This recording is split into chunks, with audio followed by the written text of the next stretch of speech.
In studio with me now to discuss the property transfer duties that was announced in the budget speech just last week and how it will impact South Africans is Herschel Jawitz. He's from Jawitz Properties. Good to have you with us today. Thank you so much for coming through. Maybe if you can analyze for us the significance of the increase in transfer duties. Will it have a significant impact not only on your pocket but mine as well?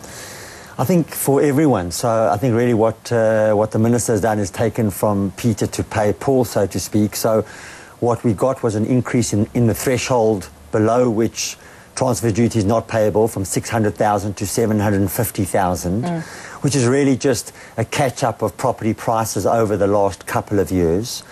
And then we've added a few more layers in terms of into the middle market where there are some savings. So, for example, up to 750,000, the saving is now 4,500 Rand on transfer duty versus what you would have paid prior to the 1st of March. Up to about 3 million, there are savings up to about 15,000 Rand for a excuse me, for a buyer, which is meaningful. That pays for your legal fees, it probably pays for your moving costs. But really, where the real meat is at the upper end, and especially the luxury end of the market. So above 2.25 million, for every million Rand of purchase price, the maximum amount payable in terms of transfer duty has gone from 8% to 11%. So what that really means is for every million Rand of purchase price, the transfer duty payable has increased from 80,000 Rand per million Rand to 110,000 Rand. And that's really a sizable increase. And if you're purchasing homes at the luxury end of the market, it's a sizable amount of money. My colleague Lindsay Williams also has a question for you. I'm just reading you an article here, and you know, it confuses me somewhat. It was good and bad news for the property sector in the budget speech. Some real estate agents, of which you are one, say the budget presented was the best in many years for the property sector and will stimulate growth in the sector. Number one, do you agree with that? Number two, where does this leave us in line with our international peers in the so-called developed world? Well, I think firstly, you know, there is a huge amount of demand at the first-time buyers and into the middle market. It really is, despite the economy, despite consumers being under pressure with disposable income, the real activity at the moment is in that lower to middle sector of the property market. So in terms of the transfer duty savings, I think it is going to provide further stimulus to the market, and I think that we are going to see more demand coming into the market. So I think it is good at that level at a cost to the upper and luxury end, as I mentioned previously.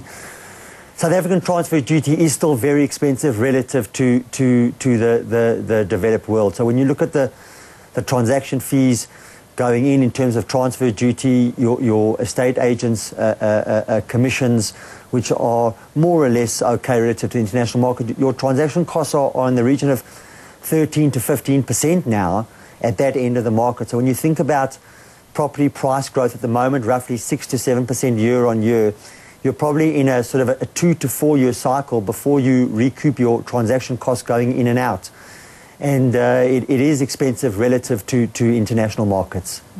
Just on that, doesn't this make your job slightly more difficult when it comes to the high LSM group now? Or will the pricing get more competitive? Well, I'm not specifically sure the pricing will get more competitive, but I think the buyers at that end of the market, so for example, on a 10 million Rand home, which is really at the luxury end of the market, the increase in transfer duty is probably in the region of about 250,000 Rand. And I think even though, you know, someone who can afford that level of house, it is going to give pause for thought.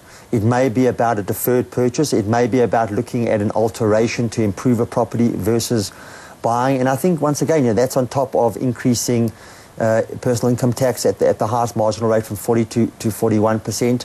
So I think you may find at the luxury end of the market, you know, people are sitting back and saying, listen, we understand we need to make a contribution, but there seems to be a lot more coming from us than it does at the middle and lower ends of the market. Herschel, Lindsay again, just looking at the bigger picture, I mean, transfer duties are one thing, and these are little juggling acts by our beleaguered Treasury because they need to get more money, and they also need to help stimulate the economy fiscally rather than monetarily. But let's go back to the monetary side of things. With PPI at 3.5% and CPI at 4.4%, it seems unlikely there's going to be an interest rate rise. Does that mean much to you at the... Could you, let's face it, you deal in the upper end of the market, and people don't really care about interest rates, do they? Well, I think, I mean, firstly, we probably operate across a broad spectrum of the market. But you're right, you know, at the upper end of the market, people are a little less concerned about interest rates versus at the lower and middle end of the market. But I think, relatively speaking, interest rates are still at historic lows. Property prices are still offering fair value. And I think that we are seeing a shift in terms of spending away from, you know, your fast-moving consumer durable goods. You know, there's sort of the talk in that black diamond market, moving away from smart cars and fancy suits into more productive, asset-based, value-increasing assets like residential property. So, you know, at the bottom end, prices, interest rates have an impact on affordability. But I think just generally, you know, at the luxury end of the market, it's about consumer confidence. And you know, when the economy is not performing, low economic growth, the drivers are as much financial as they are consumer confidence. So I think it impacts on the market, just different sides of the same coin. Herschel, thank you so much for your time today and your analysis of the increase in transfer duties. Thanks once more to Herschel Jawitz. He's from Jawitz Properties. Up next on Power Lunch, though, we discuss Lesotho's elections and why South Africans should keep an eye on activities in our neighboring, or rather on our neighboring country. Do stay tuned.